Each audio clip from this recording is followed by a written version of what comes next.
الرجيم بسم الله الرحمن الرحيم الحمد لله رب العالمين والصلاة والسلام على أشرف الأنبياء والمرسلين وأهل بيته الطيبين الطاهرين المعصومين المظلومين الغر الميامين الذين أذهب الله عنهم الرجس وطهرهم تطهيرا.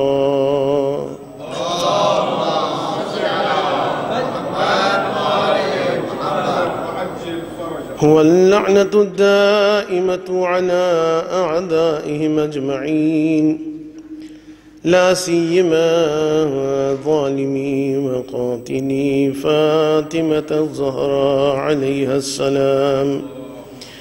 اللهم كن لوليك الحجة ابن الحسن صلواتك عليه وعلى آبائه في هذه الساعة وفي كل ساعة وليا وحافظا وقاعدا وناصرا ودليلا وعينا حتى تسكنه أرضك طوعا وتمتعوا فيها طويلا.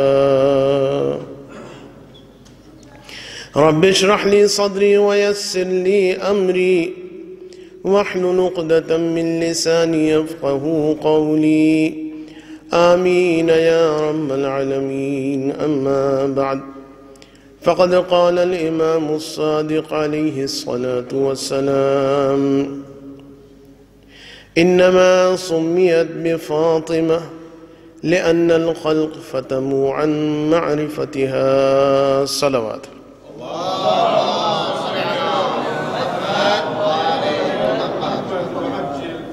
فاطمہ ہم کف علی علیہ السلام اس اعتبار سے اس کو عنوان بناتے ہوئے آج ایام فاطمیہ کی ہماری چوتھی مجلس ہے، اور کل جہاں گفتگو ٹھہری تھی میں چاہوں گا کہ آج وہیں سے گفتگو کی ابتدا کی جائے، اور اس گفتگو کو آج کی حد تک مکمل تو میں نہیں کہوں گا، اس لیے کہ بہرحال بات تو لانی ہے، بہت سارے گوشے ہیں، بہت ساری باتیں ہیں، لیکن کسی حد تک اس گفتگو کو مکمل کرنے کی کوشش کی جائے گی. توجہات عالیہ انشاءاللہ موضوع کی جانب متوجہ رکھیے گا. ایک مرتبہ درود پڑھ دیں محمد و آل محمد پر.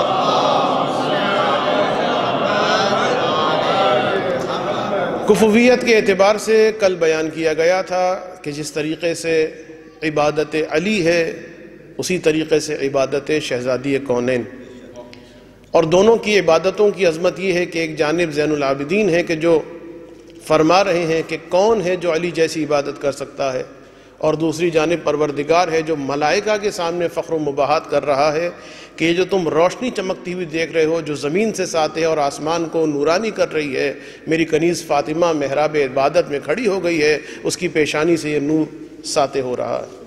اور اسی سے مستعار لیتے ہوئے پھر ہم نے بات کی تھی کہ جب ایک جانب ہم یہ دیکھتے ہیں کہ ہمارے یہ معصومین ہستیاں کہ جن کا کوئی گناہ نہیں ہے، جن کو عبادت کی ضرورت ان معنوں میں نہیں ہے کہ نہ ان کو جنت کی ضرورت ہے، نہ ان کو جہنم کا کوئی خوف ہے، قسیم نار والجنہ ہیں، مالک ہیں جنت کے، لیکن اس کے باوجود اب یہاں پر یقیناً یہ ایک بات یہ آ جاتی ہے کہ ہمیں سکھایا جا رہا ہے کہ کم سے کم سمجھو کہ جن کو تم اپنا مولا سمجھتے ہو، جن کو اپنا مولا جانتے ہو، جن کو تم اپنا شافع جانتے ہو، آؤ دیکھو تو صحیح، ٹھیک ہے تم ہماری جیسی عبادت نہیں کر سکتے ہو، لیکن کچھ تو جھلک تمہاری عبادتوں میں ظاہر ہونی چاہیے. اور اس اعتبار سے پھر میں نے بیان کیا تھا، اور اس کے لیے شروع میں تھوڑا سا میں بات بیان کر دوں کہ دیکھیے، اگر آپ بیمار ہوں اور ڈاکٹر آپ کو کہے کہ صاحب فلاں دوائی جو ہے آپ استعمال کیجئے، آپ گئے اور جا کر آپ نے دوائی خریدی، استعمال کرنا شروع کیا، جو ڈوز تھی اس کے مطابق لینا شروع کیا اس ڈوز کو، ایک ہفتہ گزر گیا، بیماری ختم نہیں ہوئی، آپ پہنچے ڈاکٹر صاحب کے پاس، توجہ رکھیے گا، اور جا کے کہا کہ ڈاکٹر صاحب یہ آپ نے دوائی دی تھی، مجھے تو کوئی اس کا فائدہ نہیں ہوا. ڈاکٹر صاحب نے جب دیکھا اور اس کے بعد پوچھا کہ بتائیے آپ نے دوائی لی کس دکان سے تھی؟ کہا کہ ہم نے فلاں میڈیکل اسٹور سے لی تھی۔ کہا کہ نہیں، اس میڈیکل اسٹور سے نہ لیجئے، وہاں 2 نمبر کی دوائیاں ملتی ہیں۔ آپ جائیں اس میڈیکل اسٹور میں، یہ بڑا ریناؤنڈ قسم کا میڈیکل اسٹور ہے، اور اس میں جو دوائیاں ملتی ہیں یہ اوریجنل ہوتی ہیں، اس میں کوئی 2 نمبر کی دوائیاں نہیں ہوتی۔ آپ گئے، جا کے آپ نے دوائی لی، اور دوائی لی 2-3 دن کے بعد افاقہ ہو گیا، آپ کی بیماری ختم ہو گئی۔ اب آپ نے یہ سمجھ لیا کہ وہ جو دوائی پہلے لی تھی اس کے ریپر میں اور اس کے ریپر میں کوئی فرق نہیں، اس کے رنگ میں اور اس کے رنگ میں کوئی فرق نہیں، اس کے نام میں اور اس کے نام میں کوئی فرق نہیں ہے۔ فرق ہے تو محلول کے اندر، فرق ہے تو ان کیمیکلز کے اندر۔ لہٰذا جو 2 نمبر کی دوائی ہوتی ہے وہ فائدہ نہیں دیتی۔ تو جب نماز 2 نمبر کی ہو،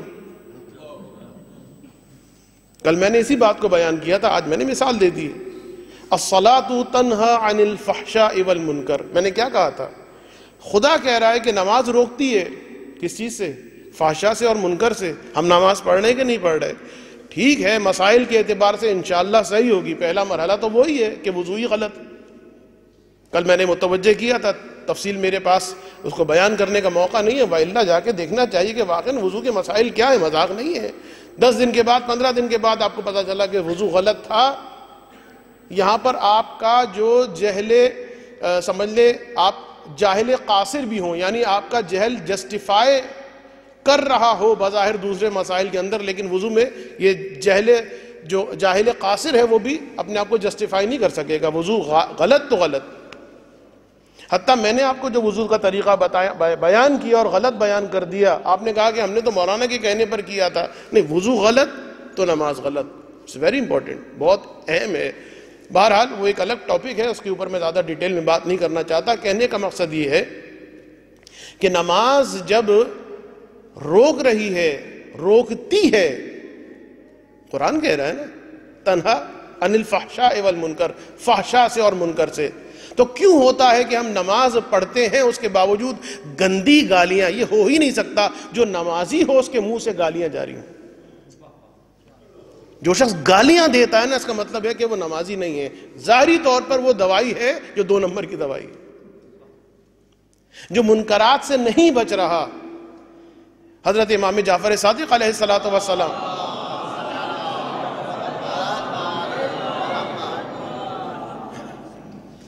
فرمایا امام نے، من یحب ان یعلم هل تقبل الصلاۃ او لا، کوئی اگر اس بات کو دوست رکھتا ہے، جاننا چاہتا ہے، دیکھیں مرجع اور مجتہد کیا کہے گا؟ آپ کی نماز صحیح ہے۔ کوئی مرجع بھی، شیخ طوسی سے لے کر آج تک، شیخ یعقوب کلینی سے لے کر آج تک، کوئی مرجع بھی یہ نہیں کہہ سکتا کہ آپ کی نماز قبول ہوگی یا نہیں ہوگی۔ لیکن امام فرما رہے ہیں کہ اگر تم جاننا چاہتے ہو کہ تمہاری نماز قبول ہو رہی ہے اور کتنے ایکسٹینٹ پہ قبول ہو رہی ہے، تو میں ایک طریقہ تمہیں دے رہا ہوں۔ تو فلتنظر، پھر دیکھو کہ یہ نماز تمہیں منکرات سے کتنا روک رہی ہے، یہ نماز تمہاری زبان کو کتنا کنٹرول کر رہی ہے۔ تم خدا کی بارگاہ میں آ رہے ہو، کل میں نے روایت پڑھی ہے مولا کی، سوچئے مولا کیا منظر بیان کر رہے ہیں۔ لو یعلم المصلی ما یخشاہ من جلال اللہ یا من رحمت اللہ، اگر مصلی کو، نمازی کو پتا چل جائے کہ کس طرح جلال پروردگار نے اس کا احاطہ کیا ہوا ہے، من فطل من صلاتے، وہ اپنی نماز کو نہیں چھوڑے گا، تو وہ جلال پروردگار کے پردوں سے نکل کے آ رہا ہے، تو کیسے ہو سکتا ہے کہ وہ نماز بھی پڑھ رہا ہو؟ امام فرماتے ہیں اگر تم یہ سمجھ رہے ہو کہ تمہاری نماز کے بعد فرق پڑ رہا ہے تمہاری زندگی میں، تو امام اسی ایکسٹینٹ پہ ڈائریکٹلی پروپورشنل، کہ جتنا جتنا تمہاری زندگی میں نکھار آتا جائے گا اتنا اتنا تم سمجھتے جاؤ کہ میری نماز اپ گریڈ ہو رہی ہے۔ اور میں نے بات یہی کی تھی کہ ہم نے جو کوشش کرنی ہے اپنی نماز کو کومے سے نکالنا ہے۔ ہماری نماز فقہی اعتبار سے شاید صحیح ہو، مسائل کے اعتبار سے شاید صحیح ہو کہ انشاءاللہ صحیح ہو، وإلا اسی میں بہت سارے اشکالات، لیکن فرضاً انشاءاللہ کہ صحیح ہے۔ لیکن صحیح نماز پڑھنے والے بھی اپنی زندگی کا احاطہ کریں، کیا ٹھہر نہیں گئی ہے ان کی زندگی؟ کیا ایک سستی سی نہیں آ گئی ہے ان کے اندر؟ کیوں اب نماز فجر کے بعد سجدے میں جا کر 100 مرتبہ شکرن للہ شکرن للہ شکرن للہ یا لا الہ الا انت سبحانک انی کنت من الظالمین کہہ کے لطف نہیں آتا؟ کیوں نہیں لطف آتا ہماری زندگی میں؟ ہماری نمازیں کیوں؟ اس لیے کہ نماز کومے میں چلی گئی ہے. جب کومے میں چلی گئی ہے تو اب یہ نماز نہیں روکے گی، یہ طاقت نہیں دے گی، یہ قوت نہیں دے گی. میری آپ سے گزارش ہے کہ میری باتوں کو اس طرح سے گزارش میں کر رہا ہوں آپ سے، اور یاد رکھیے جو کچھ میں کہتا ہوں اطمینان رکھیے گا، کسی پر پرسنل اٹیک نہیں کرنا چاہتا میں. انشاءاللہ کہ میری نیت ہمیشہ یہی ہوتی ہے کہ جو حدیث قدسی کے اندر ہے کہ جب کوئی اچھی بات کرتا ہے تو اس کی منہ سے 2 نور ساطع ہوتے ہیں. ایک نور سننے والوں کے قلوب کو منور کرتا ہے، اور ایک نور پلٹ کے اسی کے دل کی جانب جاتا ہے، اسے منور کر دیتا ہے. رات کو بیٹھ کے میں بھی تو سوچوں نا، کہہ رہے بھائی اتنا کچھ کہہ کے آ رہے ہو، اب جو تم نے نماز پڑھنی ہے، تم بھی تو نماز پڑھنے جا رہے ہو، تم بھی تو نماز شب کا وقت آ گیا ہے، اٹھنا چاہیے. اتنا کچھ ممبر سے کہہ کے گئے ہو تو میری نیت اطمینان رکھی یہی ہے کہ شاید میں سدھر جاؤں، شاید میرے اندر کچھ خضوع اور خشوع پیدا ہو جائے. اور اس ضمن میں اگر آپ کے اندر بھی خضوع اور خشوع پیدا ہو جائے تو جب تک آپ خضوع و خشوع سے پڑھتے رہیں گے بندہ آپ کے ثواب میں شامل رہے گا. ایک درود پڑھ دیجئے محمد و آل محمد پر.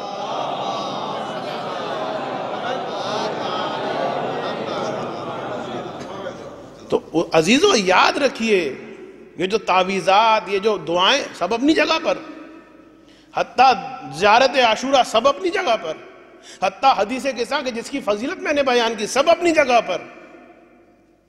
لیکن آپ جانتے ہیں کہ یہی مولا فرما کے گئے ان قبلت قبلت ما سوا وان ردت ردت ما سوا، کہ اگر یہ قبول ہو گئی ردت، یہ قبول ہو گئی قبلت، تو سب قبول. اور اگر یہ قبول نہیں ہو رہی ردت ما سوا، اس میں پھر آپ کہیں گے کہ مولانا سب سے پہلے آپ لوگ عزاداری ہی کو، نہیں، میں تو یہ بات کہتا ہوں کہ جو سچا عزادار ہے، عزاداری ہوتی وہ ہے جو نماز کی طرف لے کر آئے.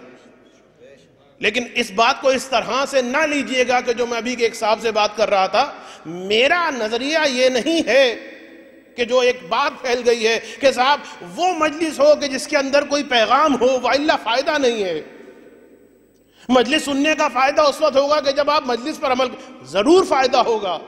لیکن اگر ایک آدمی فرش حسین پر آ کر فاطمہ کے لال پر گریہ کر رہا ہے، یاد رکھیے کسی کو کہنے کا حق نہیں ہے تم نماز نہیں پڑھتے تمہیں فائدہ نہیں ہوگا. نہیں، حسین پر رو رہا ہے، سچے دل سے رو رہا ہے. ارے حسین کے لیے اگر کوئی اپنے دل کو پگھلا لے تو حر بن جاتا ہے.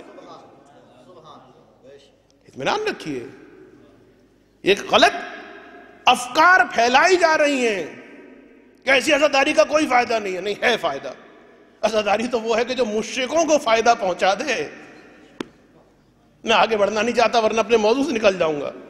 ہندوؤں کو فائدہ پہنچاتی ہے عزاداری. ہاں یہ الگ بات ہے کہ وہ جنت میں جانے والے نہیں ہیں، اس لیے کہ شرک کو خدا معاف کرنے والا نہیں ہے. تو بہرحال یہ جو نماز ہے انہی اہل بیت نے دی ہے. اگر یہ قبول تو پھر ساری چیزیں قبول، یہ رد ساری چیزیں رد. اب مجھے کہنے کا موقع دیں گے نا، اگر یہ قبول تو دعا قبول، اگر یہ قبول تو تلاوت قرآن قبول، اگر یہ قبول تو عزاداری قبول، اور اگر یہ قبول نہیں تو اب آپ خود حساب کر لیجئے.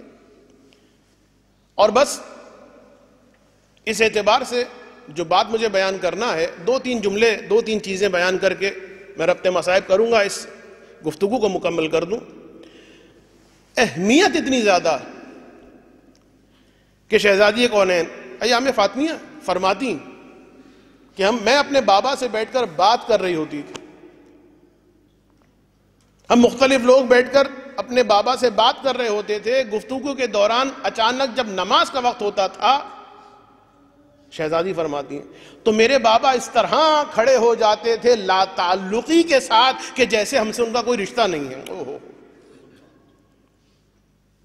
ایسے اجنبی بن جاتے تھے رسول خدا کہ جیسے ان کا ہمارے ساتھ کوئی رشتہ نہیں ہے، اور نماز کی جانب چلے جاتے تھے.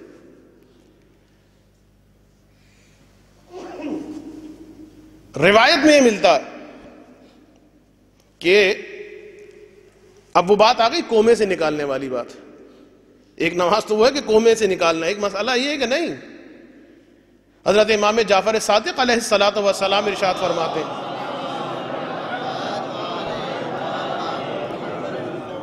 کل میں نے بیان کیا تھا نا کہ کومے سے نکالنے کی پہلی جو خوراک ہے وہ کیا ہے, انشاءاللہ بیدار ہیں آپ, پہلی خوراک کیا ہے جو کل بیان کی تھی؟ اول وقت. الحمدللہ, مرحبا لناظرنا. اول وقت میں اس میں کوئی کمپرومائز نہیں کرنا ہے. حتیٰ یہ بھی نہیں سوچنا کہ میں شاور لے لوں گا, تھوڑا فریش ہو جاؤں گا اور پھر اس کے بعد زیادہ خضوع و خشوع. نہیں, وہ خضوع و خشوع سے ہوگی نماز, لیکن کم خضوع و خشوع سے اول وقت میں نماز پڑھنا اس سے زیادہ افضل ہے. اس کو بالکل کلیئر رکھیے. یہ پوچھتے ہیں لوگ مجھ سے بعض اوقات. تو ایک اول وقت, اور دوسری چیز کی شرائط و قیود. میرے مولا ارشاد فرماتے ہیں کہ جس وقت کوئی آدمی بغیر کسی عذر کے, بغیر کسی وجہ کے نماز کے وقت میں تاخیر کرتا ہے, اور یہ بڑا عجیب مرحلہ ہوتا ہے نماز. دیکھیے بعض چیزوں کے لیے بہت زیادہ تاکید ہے کہ اس میں دیر مت کرو, فوراً انجام دے دو. سر فہرست نماز, تجربہ مفت. ارے 10 منٹ کے بعد, 15 منٹ کے بعد, اور اس کے بعد. ابھی میں روایت کو پڑھتا ہوں. کم سے کم اتنی پریکٹس کریں کہ نمازوں کو اگر اول وقت میں پڑھنے کی ابھی پریکٹس نہیں ہے تو کم سے کم وقت فضیلت میں پڑھنے کی کوشش کر لیں. وقت فضیلت میں. اب تھوڑا سا مجلس کا انداز جو ہے بدل لے گا, تبدیل ہوگا, اور شاید بہت سارے لوگ پچھتائیں کہ ہم کیوں آ گئے, آج ہم کیوں پھنس گئے. لیکن بہرحال اب آ گئے تو پھنسنا تو ہوگا. یہ پھنسے نہیں آپ, یہ اطمینان رکھیں بھائی, خدا سب کو اس طرح سے پھنسائے. یہ جگہ فرش عزا ہے, فرش عزا میں اگر کوئی پھنستا نہیں ہے.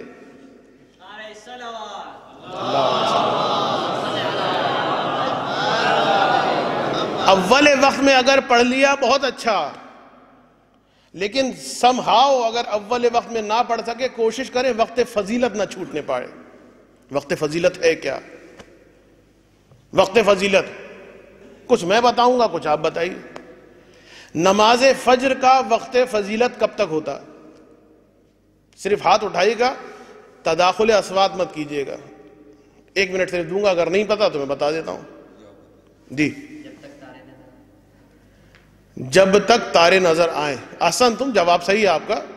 مولا کی, امام زمانہ کی وہ روایت بھی ہے کہ ملعون ہے وہ شخص کہ فجر کی نماز پڑھنے میں اتنی تاخیر کرے کہ ستارے ختم ہو جائیں, اور ملعون ہے وہ شخص کہ نماز مغرب پڑھنے میں اتنی تاخیر کرے کہ ستارے دکھائی دینے شروع ہو جائیں.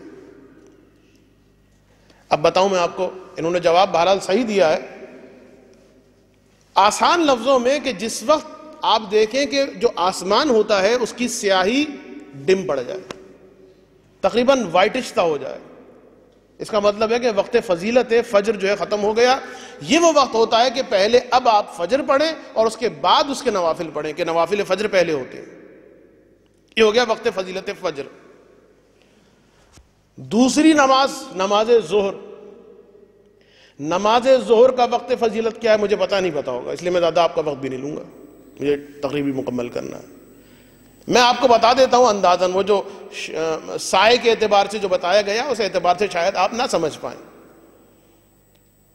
تقریباً, اب یہ اپروکس کے ساتھ میں بتا رہا ہوں, تقریباً جس وقت اذان ظہر ہوتی ہے اس کے بعد سے 2 گھنٹے تک, اپروکس میں نے بتایا. نماز عصر کا وقت فضیلت کہاں تک؟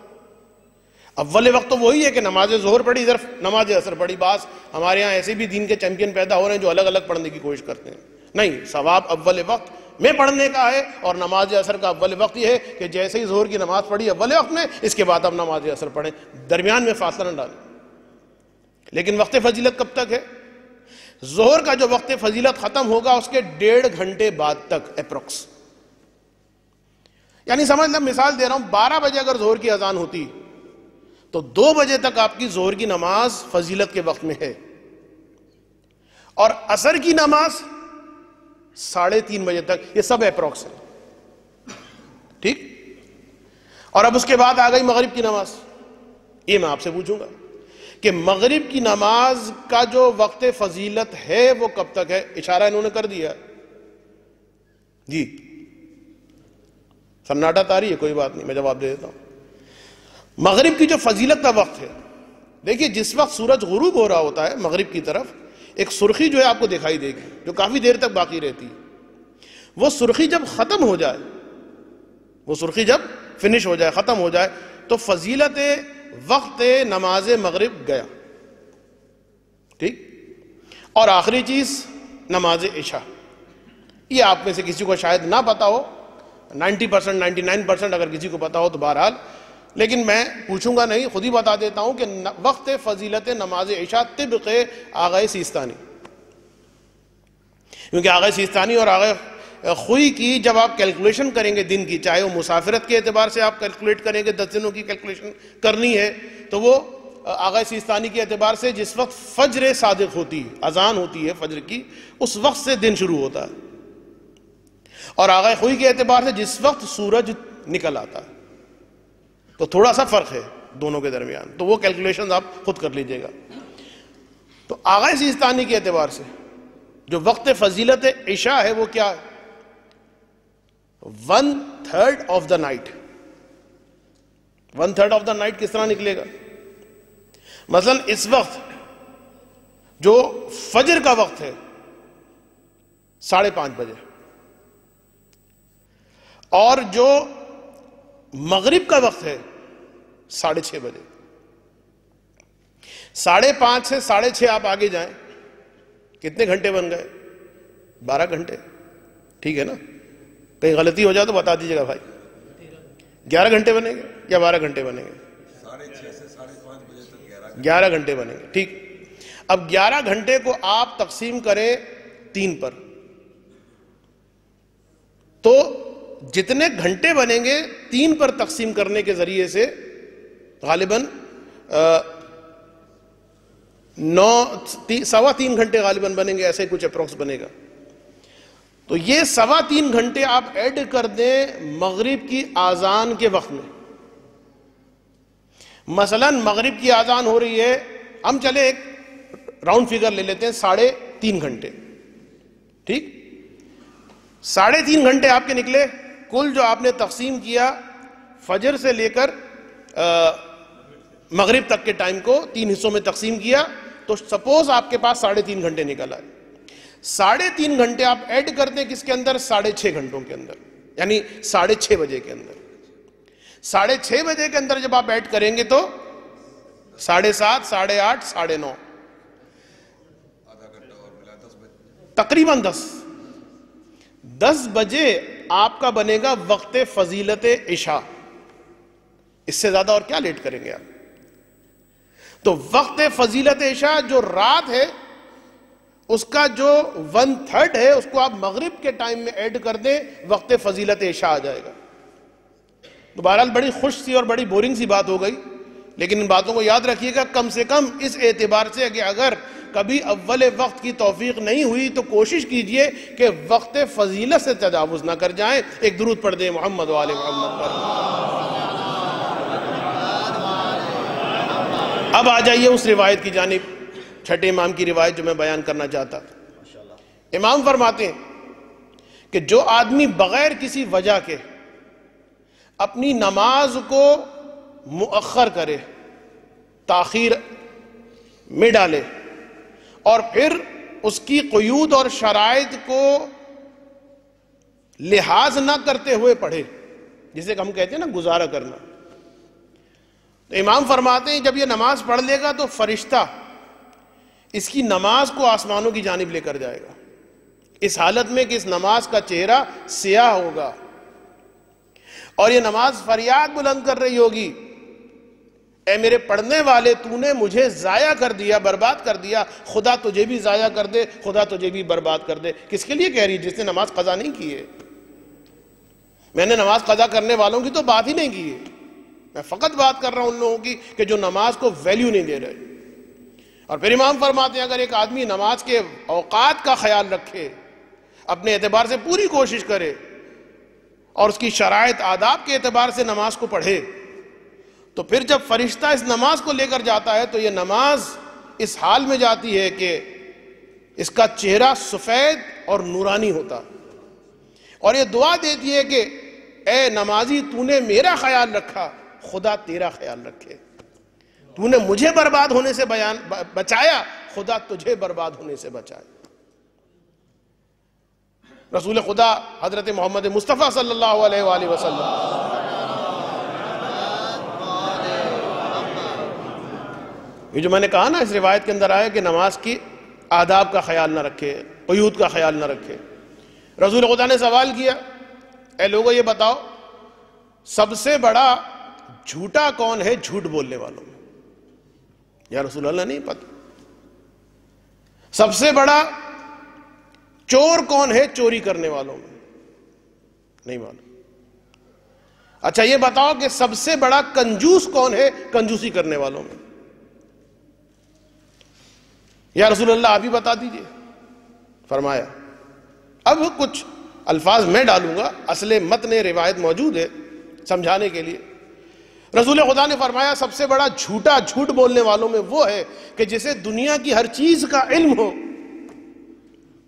جسے ہم کہتے ہیں نا ایول جینیس قسم کا آدمی، ہر چیز کا علم ہے، مائکروسافٹ میں کیا آ رہا ہے، فلاں گیجٹ کیا ہے، فلاں ملک کی سیاست کیا چل رہی ہے، یہ پیٹرول کا بحران جو ہے اس کی وجہ کیا ہے، مختلف چیزیں سب پتہ ہے اس کو، اس کا جواب اس کا جواب، فلاں چیزوں کا بہت اچھا وہ ڈیبیٹر ہے، بہت اچھی گفتگو کرتا ہے۔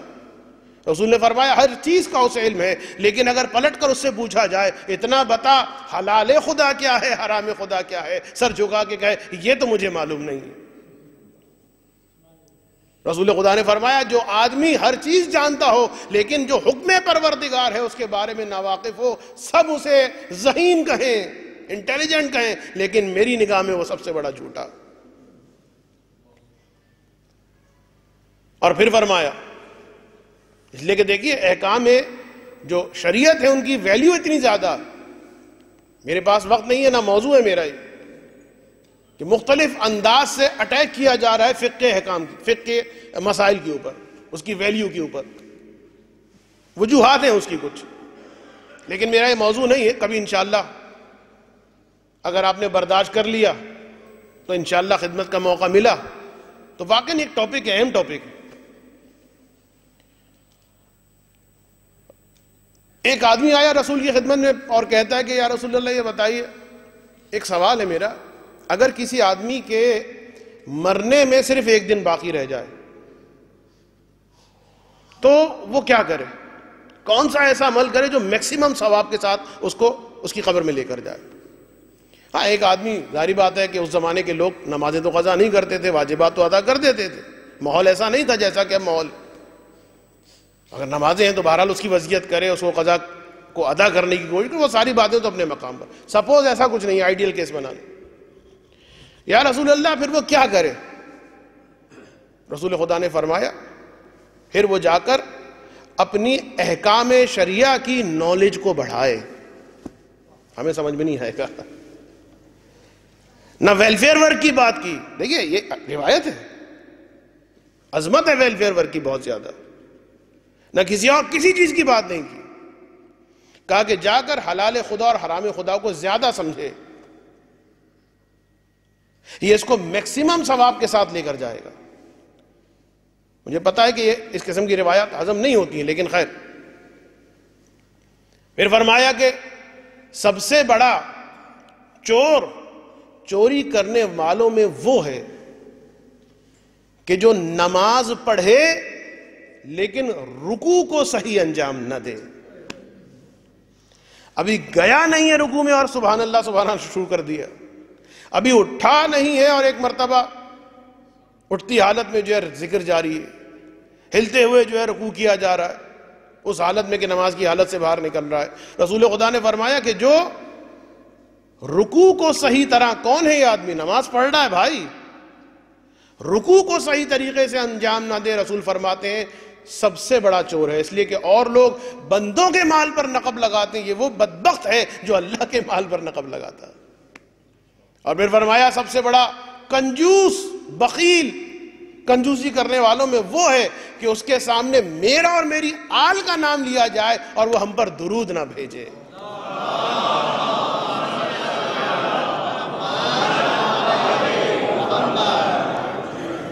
یہ کچھ باتیں. اور اب مجھے پتا چلا ہے کہ یہاں پر خواتین بھی آتی ہیں, تو خواتین کے لیے کچھ باتیں. انشاءاللہ ایسا نہیں ہے ہماری خواتین میں, تو کہیں اور ہوتا. یہ بنگالی بابا جو ہیں وہ بہت زیادہ مشہور ہو جاتے ہیں, اس علم کی کاٹ ہے میرے پاس, میں یہ کر دوں گا, میں وہ کر دوں گا. تو بھائی کچھ پڑھ لو کہ تمہارے پاس بھی گاہک آ جائے. توجہ ہے نا. میں یہ کچھ کر سکتا ہوں, اتنے جن میرے قبضے میں, اتنی پاور میرے پاس ہے کہ میں 2 منٹ میں آپ کے کاروبار. تو اپنا کاروبار ٹھیک کرو, یہ بار بار اشتہار کیوں دے رہے ہو؟ جنوں کو کہہ دو, لے آئیں کچھ گاہک, لے آئیں کوئی مشتری. خیر, اگر نماز صحیح ہے تو یاد رکھیے کسی تعویذ کی ضرورت نہیں. اور یہ تو آپ یاد ہی رکھیں کہ آپ کو پتہ ہی ہونا چاہیے کہ جو کسی ساحر کے پاس جاتا ہے, روایت کے اندر ہے, جتنے قدم وہ اس کی جانب جائے گا یا جائے گی, اتنے قدم وہ ایمان سے خارج ہوتا جائے گا. چاہے ساس کے خلاف جا رہی ہو, چاہے بہو کے خلاف جا رہی ہو. یہی مسائل چل رہے ہوتے ہیں نا. نماز, ایک شخص شیطان اس پر آ گیا. اب میں بتا رہا ہوں کہ نماز کہاں کہاں کہاں کس کس مقام پر کس کس انداز میں بچاتی ہے. ایک شادی شدہ عورت اس کو پسند آ گئی کہ اللہ محفوظ رکھے, یہ مسائل اس وقت نوجوانوں کی نہیں رہے, اب جو میرڈ افراد ہیں ان کے کیسز بھی سامنے آ رہے ہیں. بہت ساری وجوہات ہیں, میرا موضوع نہیں. اب وہ کوشش کرتا رہا, کسی کو عورت بہت خوبصورت, قابو میں نہیں آ رہی. شیطان جب سر پہ سوار ہو جاتا ہے نا تو پھر کچھ نہیں دکھائی دیتا اس کو, حیا ختم ہو جاتی ہے. بہت معذرت کے ساتھ میں اس قسم کے واقعات آپ کے سامنے پڑھ رہا ہوں, لیکن بتانا چاہتا ہوں کہ کہاں تک بچاتی ہے نماز. پہنچا ایک ہندو کے پاس, ہندو جادوگر کے پاس. یہ کھوپڑیاں لے کے بیٹھا ہوا ہے, ہڈیاں لے کے بیٹھا ہوا, کیا کیا لے کے بیٹھا ہوا. کہا کہ فلاں فلاں عورت ہے, بس میں چاہتا ہوں کہ تو نے کہا ہے کہ محبوب تیرے قدموں میں, تو اس کو میرے قدموں میں لیا. نے کہا ٹھیک ہے, اتنی فیس ہوگی. کہا لو اتنی فیس, اچھا خاصا مال. اور اس نے کہا کہ اب کچھ دنوں میں اثر ہونا شروع ہو جائے گا. اور اس نے دیکھا کہ آہستہ آہستہ اثر ہونا شروع ہو گیا. بہت ساری باتیں میرے ذہن میں آ رہی ہیں, لیکن میں ایک چیز کہنا شروع کر دوں تو وہ چیز غلط فہمی میں نہ چلی جائے اور پھر مجھے سمیٹنا مشکل ہو جائے, لہذا میں چھوڑ رہا ہوں بہت ساری باتوں کو. آہستہ آہستہ اثر ہونا شروع ہو گیا. کہا اثر ہو رہا ہے؟ کہا ہاں. کچھ کچھ مسکراہٹوں کے ساتھ مجھے دیکھنا شروع کیا ہے, معذرت کے ساتھ. کہا کہ اور پیسے دے, اور پیسے دیے. اب اتنا ہو گیا کہ باقاعدہ بہت معذرت کے ساتھ وہ جو خط و کتابت ہے ان کا سلسلہ بھی شروع ہو گیا. اور بہت معذرت کے ساتھ یہ طے ہو گیا کہ اب کہاں پر ملیں گے کہ وہاں سے فرار کر جائیں. لیکن وہ دیکھتا ہے کہ یکلخت اس عورت کے رویے میں ایک دم سے تبدیلی آ گئی. لہجہ بدل گیا, انداز بدل گیا, ڈانٹ ڈپٹ شروع. کیا ہو گیا تمہیں؟ خبردار, میں شریف عورت ہوں, خبردار ایسی باتیں تم نے سوچی کیسے؟ اور اس نے دیکھا کہ ارے کل تو ہم لوگ جانے والے تھے, میرا پلان پورا ہونے والا تھا. ہندو کے پاس گیا کہ تم نے کیا کیا ہے؟ میں نے اتنے پیسے تمہیں دیے اور اب جبکہ میری مراد پوری ہونے والی تھی میں اس کی ڈبل فیس تمہیں دوں گا. اس نے کہا کہ اس کی ٹرپل فیس دے دے, اب میں کچھ نہیں کر سکتا. کہا کیوں؟ کہا بس ایک کام کر دے. کہا کیا کام؟ کہا کہ اس نے نماز پڑھنا شروع کر دی ہے. اس نے نماز پڑھنا شروع کر دی ہے, کسی طریقے سے اس کو نماز سے ہٹا دے. جب تک وہ نمازی رہے گی میں کچھ نہیں کر سکوں گا. ہمارے گھروں کی جو حالت ہے، ہمارے گھروں کے جو مسائل ہیں، ہم اصل غلطی کی جانب جاتے ہی نہیں ہیں. بہت کچھ کہنے کو کہہ سکتا ہوں لیکن وقت ختم ہو رہا. اہم ترین چیز نماز کے ساتھ ساتھ نجاست، گھر کا نجس ہونا. ایک اچھا، ایک دیندار عالم مولانا نجس جگہ پر نہیں جا سکتا تو ملائکہ کیسے آ سکتے ہیں؟ اور جب ملائکہ نہیں آ سکتے تو وہ جو سردار ملائکہ ہے سیدہ کونین. بہت ساری باتیں ہیں، بہت ساری چیزیں ہیں، یہ چھوٹی چھوٹی غلطیاں ہیں، ان کی جانب ہم متوجہ نہیں ہوتے ہیں، اور پھر بعد میں کہتے ہیں کہ ہماری دعا قبول نہیں ہو رہی، ہمارے مسائل حل نہیں ہو رہے. نوجوان: مولانا صاحب دعا کر دیجئے امتحان میں پاس ہو جاؤں، کل پیپر ہے میرا. حضرت امام جعفر صادق علیہ الصلوۃ والسلام ارشاد فرماتے ہیں،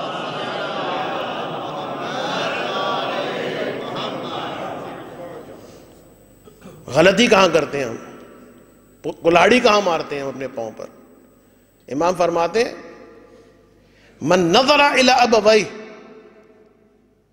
نظر ما قط. نوجوان جو یہاں پر موجود ہیں خدا را متوجہ ہو جائیں. محنت، پڑھائی، ایوری تھنگ از ہیئر، اور ہر چیز جو ہے آپ کی زندگی میں مؤثر ہوگی، لیکن اگر یہ چیز نہیں ہے جو مرضی کر لیجئے کامیابی نہیں ملے گی. اور اگر صرف یہ چیز ہو، میں بالکل لٹرلی کہہ رہا ہوں، صرف یہ چیز ہو، کچھ نہ ہو، زندگی کامیاب ہو جائے گی. والدین اطمینان رکھیں، آپ جتنے مرضی اسمارٹ بن جائیں. آپ سنیے، من نظر الی ابویہ نظر ما قط. جو اولاد اپنے ماں باپ کی جانب نظر ما قط. نظر ما قط کسے کہتے ہیں؟ اس نے کوئی گالی نہیں دی ہے، اس نے کوئی جملہ نہیں کہا ہے. نظر ما قط تیز نگاہ، غصے سے دیکھا. بیٹا کیا ہو گیا ہے، آج 12 بج گئے ہیں، تم اب آ رہے ہو گھر پہ؟ غصے سے دیکھا. وہ تو صرف دیکھنے کی بات، کیا کچھ کہا وہ چھوڑ دیجئے. دوستوں نے کیا کچھ کہا سب انسان برداشت کر لیتا ہے، لیکن ماں اور باپ کچھ کہہ دیں جو اسی کے فائدے میں ہے، بھڑک اٹھتا ہے، حیوان بن جاتا ہے. امام فرماتے ہیں من نظر الی ابویہ نظر ما قط. جو تیز نگاہ ڈالے اپنے والدین کے چہروں کی جانب. اور سنیے گا جملہ، ہائے ہائے میں کس طرح پڑھوں. وَهُمَا ظَالِمَانِ. اس حال میں کہ ظالم ہو وہ ماں باپ اس پر. ختم ہے یہ بات. ماں باپ ظلم کرنے والے ہوں، زیادتی والدین کی جانب سے ہو رہی ہو، آ جائیں اپنے گھروں کی جانب. بڑا بڑا مقام ہے والدین کا. کیا فرمایا امام نے؟ جملہ کیا فرمایا؟ فَلَن يُقْبَلَ اللَّهُ صَلَاتَهُ. تو اللہ اس کی نماز کو قبول نہیں کرے گا. ہم کہیں گے اچھا نماز ہی تو قبول نہیں ہو رہی. بھائی کچھ بھی قبول نہیں ہوگا. اب امتحان کے لیے دعا مانگ رہے ہیں، اب ماتم کے بعد دعا مانگ رہے ہیں، اب روزے کے بعد دعا مانگ رہے ہیں، نہیں کچھ نہیں. جب تک تو بہرحال الکلام یجر الکلام. میں اپنی بات کو بالکل سمیٹوں. میں ایک روایت لے کر آیا تھا جو شہزادی کونین سے نمازی کے بارے میں ہے، لیکن طولانی روایت ہے، لکھ کر لایا تھا. اب وقت باقی نہیں بچا. انشاءاللہ کل کے وعدے پر کہ اگر توفیق رہی تو کل آپ کے سامنے وہ روایت کے شہزادی نے پوچھا تھا اپنے بابا سے کہ بابا بتائیے، جو آدمی اپنی نماز کو ویلیو نہیں دیتا، جو عورت اپنی نماز کو ویلیو نہیں دیتی، اس کے ساتھ اس دنیا میں کیا ہوگا؟ تو رسول نے تقریباً 14 پریشانیوں کا ذکر کیا کہ 14 پریشانیوں میں مبتلا ہو جائے گا، اور مختلف سٹیجز میں. انشاءاللہ وہ میں کل آپ کے سامنے بیان کروں گا. ایک درود پڑھ دیں محمد و آل محمد پر.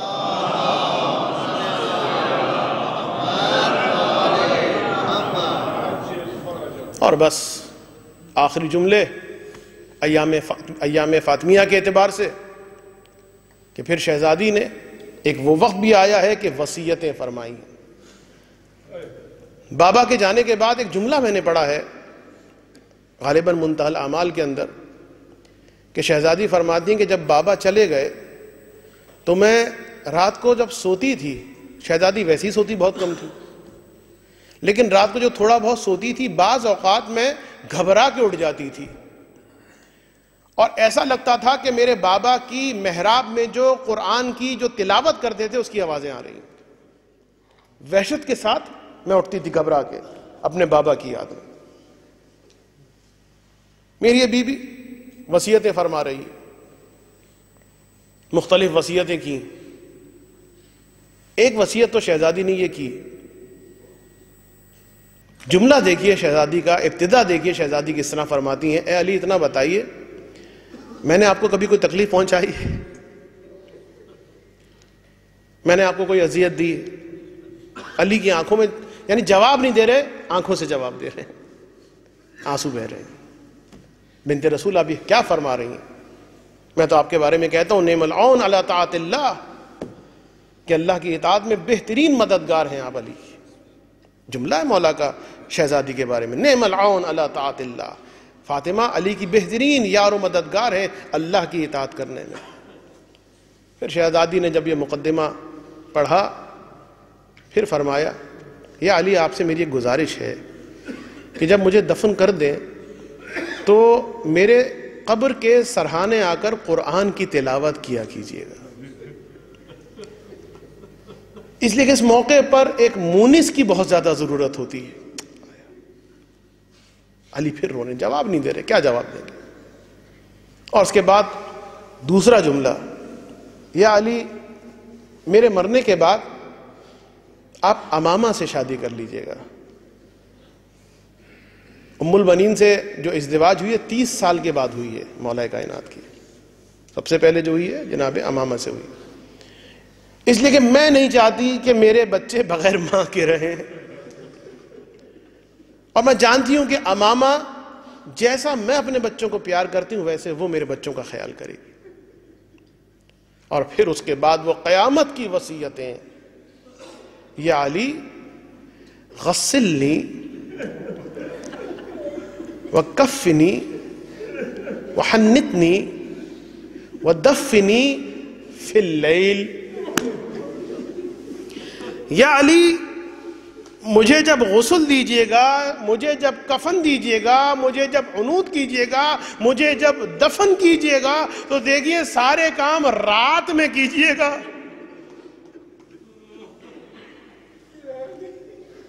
غسل کے اعتبار سے, کفن کے اعتبار سے, عنود کے اعتبار سے علماء بیان کرتے ہیں, دفن کے اعتبار سے علماء بیان کرتے ہیں کہ وجہ کیا ہے. شہزادی نے اپنی قبر کو پوشیدہ رکھنے کی کوشش کی, سب جانتے ہیں, مجھے وجہ اور تفصیل میں جانے کی ضرورت نہیں. لیکن غسل رات کی تاریکی میں اس کی وجہ کیا ہے؟ اس کی وجہ اس وقت پتہ چلی کہ جب علی نے غسل دیتے دیتے ایک فریاد بلند کی.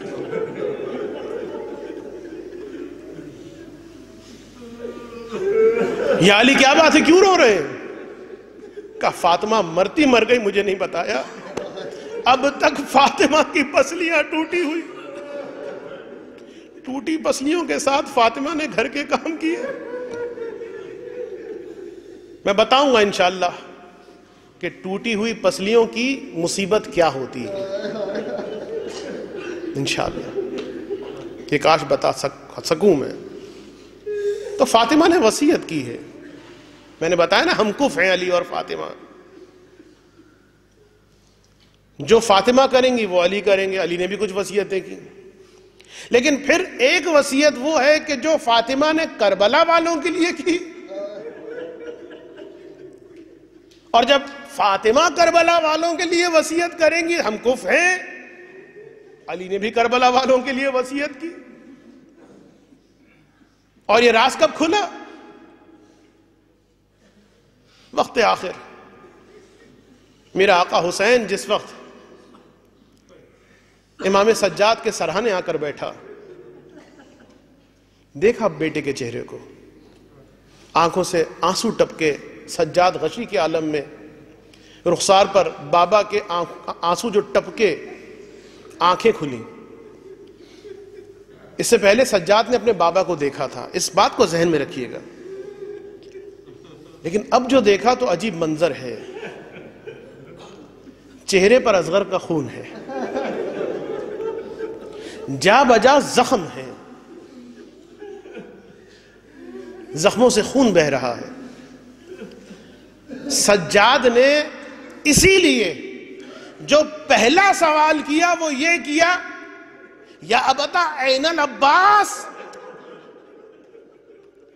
بابا عباس کہاں ہے؟ اس لیے کہ اگر عباس ہو، کس کی جرت ہے، کس کی ہمت ہے؟ قد قتل۔ این اکبر؟ قد قتل۔ این عون محمد؟ قد قتل۔ این قاسم؟ قد قتل۔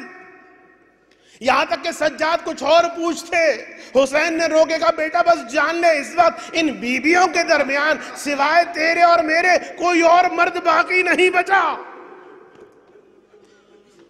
اجرکم اللہ، میں اتنا سننا تھا۔ بیمار سجاد کہتا ہے پھوپھی اماں ذرا میرے عصا لے کر آئیے، میری تلوار لے کر آئیے۔ پھوپھی اماں، زینب پوچھتی ہیں بیٹا سجاد اس موقع پر یہ عصا اور تلوار کیوں طلب کر رہے ہو؟ کہا دیکھتی نہیں میرا بابا وحیدن فریدا تنہا ہو گیا ہے، ارے عصا سے سہارا لوں، تلوار سے جنگ لڑوں گا۔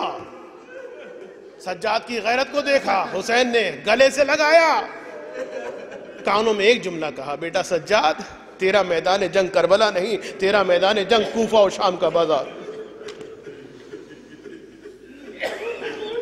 سجاد سے ودا ہوئے، بیویوں کے خیمے میں گئے اور آخری سلام کیا۔ اور یہ میں نے اس لیے بھی پڑھی مصیبت کہ شہزادی کونین یہ فرماتی ہیں، گزارش ہے شہزادی کی، جب کسی عالم نے پوچھا تھا عالم مکاشفہ میں تو بی بی نے فرمایا تھا وہ مصیبت پڑھا کرو جب میرا لال میری بیٹی زینب سے رخصت آخر کے لیے آیا تھا۔ یا زینب یا ام کلثوم یا رقیہ یا فضہ یا ام رباب علیکن منی السلام، صرف یہ نہیں کہا وَهَذَا آخر الکلام وَهَذَا آخر السلام۔ حسین خیمے میں، بیبیاں گھیرا لگا کے بیٹھ گئیں، ہر کوئی اپنے اپنے شہید کو رو رہی تھی، لیکن یہ جو سنا اب حسین جا رہے ہیں، آقا ہمیں کس کے حوالے کر کے جا رہے ہیں؟ تاریخ میں اتنا ملتا ہے کہ امام نے فرمایا اے بیبیوں اپنے آنسوؤں کو بچا کے رکھو، اس لیے کہ اس کے بعد تم نے بہت رونا ہے۔ یہ نہیں ہے کہ حسین نے منع کیا ہے کہ مت رو مجھ پر، مت رو، اس لیے کہ اس کے بعد تم نے بہت رونا، بہت رو گے۔ اور بس وہ موقع آ گیا، آخری جملے عزادارو، آخری جملے۔ خیمے سے باہر نکلے تو ایک منظر وہ بھی ہے نا کہ سکینہ نے کہا تھا ایک بار اور مجھے گود میں لے لو بابا۔ علماء بیان کرتے ہیں کہ سکینہ جب بابا خیمے میں آئے تھے اس وقت کیوں نہیں کہا؟ یہ بابا باہر نکل آئے، عجب نہیں کہ سکینہ جواب دیں خیمے میں اور بھی یتیم بچے تھے اور دوسرے یتیم بچوں کے سامنے کوئی باپ اپنی بیٹی کو گود میں لے کر بوسے دے، یہ آداب کے خلاف ہے۔ لیکن اس سے پہلے خیمے سے باہر نکل رہے ہیں، پشت خیمہ سے آواز آئی، در خیمہ سے آواز آئی، یا ابا عبداللہ محلن محلہ، اے حسین ذرا ٹھہر جاؤ۔ حسین نے پلٹ کے دیکھا، پیار کرنے والی زینب۔ بہن زینب کیا بات ہے، کیوں روک رہی ہو؟ کہا بھیا حسین ذرا قریب آنا۔ قریب آئے، اتنے نزدیک آئے، کہا بھیا ذرا بندے قبا کو کھولنا۔ آخری جملے ہیں بس، وصیتیں بیان کرنی ہے نا، فاطمہ کی وصیت، علی کی وصیت، بندے قبا کو کھولنا۔ حسین نے بندے قبا کو کھولا، ادھر گردن حسین، گلوئے حسین دکھائی دیا، بس بہن تڑپ کے آگے بڑھی، ارے بھائی کی گردن کے بوسے لینا شروع کیے۔ اے بہن اس موقع پر یہ میری گردن کے بوجھے کیوں لے رہی ہو؟ بھیا تم جا رہے تھے، ماں کی وصیت یاد آ گئی۔ اماں فاطمہ نے کہا تھا جب میرا لال تجھ سے رخصت ہونے کے لیے آئے اور جب میدان کی طرف جا رہا ہو تو میں تو کربلا میں نہ ہوں گی، میری جانب سے میری لال کی گردن کا بوسہ لے لینا، اس لیے کہ یہی وہ مقام ہے جہاں شبر کا خنجر چلے گا۔ بس حسین نے کہا زینب تو نے ماں کی وصیت کو یاد دلایا، مجھے باپ کی وصیت یاد آ گئی، اور یہ کہہ کے فرمایا ذرا اپنے آستینوں کو پلٹ۔ زینب نے آستینوں کو پلٹا، حسین نے زینب کے بازوؤں کو چومنا شروع کیا۔ اے بھیا حسین زینب کے بازوؤں کو کیوں چوم رہے ہو؟ فرمایا 21 رمضان میرے بابا علی نے وصیت کی تھی، اے میرے بیٹا حسین جب زینب سے رخصت ہونا میں تو کربلا میں نہ ہوں گا، میری جانب سے زینب کے ہاتھوں کا بوسہ لے لینا، اس لیے کہ یہی وہ مقام ہے جہاں پر ظالم رسیاں باندھیں گے اور شام کے پاس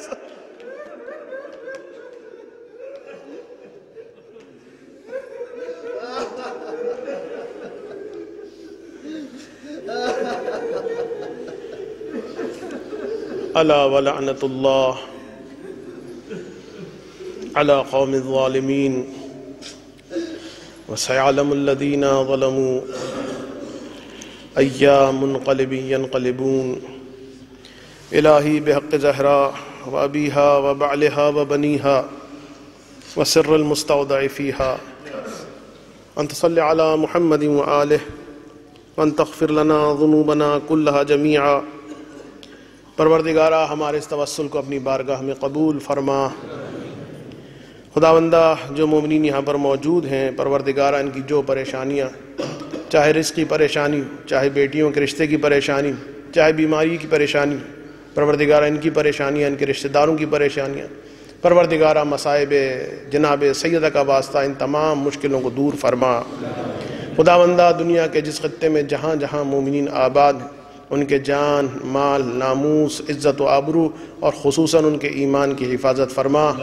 خداوندہ ہماری اہم ترین دعا امام زمانہ کے ظہور میں تعجیل فرما۔ خداوندہ ہمیں ایسے اعمال صالحہ کرنے کی توفیق عطا فرما کہ امام زمانہ کا قلب نازنین ہم سے راضی و خوشنود ہو جائے۔ خداوندہ اس حقیر اور ناچیز کی لغزشوں سے درگزر فرما۔ آپ تمام مومنین سے گزارش ہے کہ ایک مرتبہ سورہ فاتحہ، 3 مرتبہ سورہ اخلاص، جملہ مرحومین و مرحومات، آپ کے مرحومین جو اس مجلس میں موجود مومنین ہیں ان کے مرحومین، اس حقیر کے مرحومین، شہدائے ملت جعفریہ، خصوصاً حالیہ واقعات میں جو مومنین اور مومنات شہید ہوئے ان کے لیے تلاوت فرما دیجیے۔ بسم اللہ الحمدللہ رب العالمین۔